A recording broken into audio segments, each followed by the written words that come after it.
একই জায়গা সকালবেলা দেখতে একরকম, রাতের বেলা সে ভিন্ন সৌন্দর্য নিয়ে ধরা দেয়।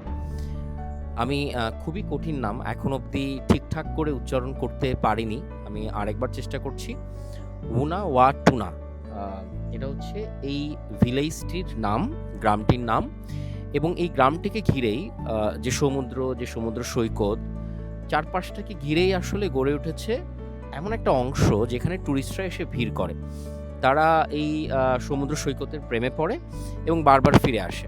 আমি সকালবেলা এখানে এসেছিলাম এবং আমিও আর ১০ জনের মতো আসলে প্রেমে পড়ে গেছি এবং এখানকার একটা রেস্টুরেন্ট আছে লাকি টুনা, যেই রেস্টুরেন্টের যিনি সাপোর্ট স্টাফ তার খুব প্রিয় ক্রিকেটার হচ্ছে মোহাম্মদ আশরাফুল।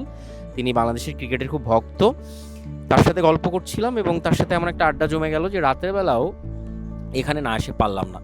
এবং রাতের বেলা সৌন্দর্য আসলে একদম অন্যরকম। চারপাশে আলোকিত, আলোর রোশনাই, আ টুরিস্টরা এই দিকটায় ভিড় করছে।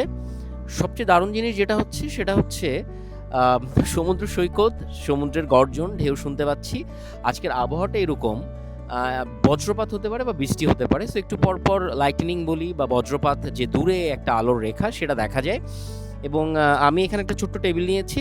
যারা কাপল তাদের জন্য আসলে এই জায়গাটা আরো বেশি ভালো। তারা ক্যান্ডেল লাইট ডিনার করতে পারবে। আমাকে একা ডিনার করতে হবে। আ কিন্তু আমার সাথে আসলে থাকবে এখানকার যারা সাপোর্ট স্টাফ তারা। সো আমি নিজেকে আসলে যেটা বলব যে একাকিত্ব অনুভব করা সেটা এই মুহূর্তে করছি না। ডিনারটা আমি করব, কিন্তু তার আগে এই যে সমুদ্রের পাগলামি, সমুদ্রের এলোমেলোমি ঢেউগুলোর সেটা কিছুক্ষণ দেখব, উপভোগ করব। এবং আরেকটা জিনিস বলি, গ্যালের অন্যান্য জায়গাগুলোতে কিন্তু রাত ৮ঃ০০ নাগাদই একদম সবাই চুপচাপ হয়ে যায়। কিছু করার থাকে না। কিন্তু যেহেতু এটি টুরিস্ট প্লেস, সো এই জায়গাটায় আসলে অনেক রাত অব্দি গান, বাজনা সবকিছু চলতে থাকে।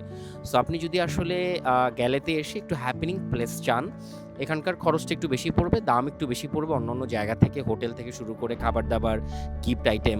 কিন্তু তারপরও জায়গাটা খুবই হ্যাপেনিং। আপনি বন্ধু পাবেন, বন্ধুদের সাথে আড্ডা দিতে পারবেন এবং সবচেয়ে দারুণ যে জিনিসটা, এই মুগ্ধতা আপনি গ্যালের আর কোনো দিকে পাবেন না। এই আলোর রোশনাই, সকালে এক ধরনের সৌন্দর্য, আবার রাতে এক ধরনের সৌন্দর্য। সো আমার মনে হচ্ছে যে আমি এই দিকটা না থেকে ভুল করেছি।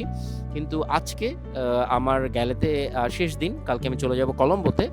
যাওয়ার আগের দিন অবধি যতটুক রাত থাকা যায় আমি আসলে চেষ্টা করব এখানে সমুদ্র সৈকতের পাশে চুপচাপ বসে থাকার। এই অনুভূতি এক ধরনের অপার্থিব অনুভূতি। এই অনুভূতি আসলে বোঝানো সম্ভব না।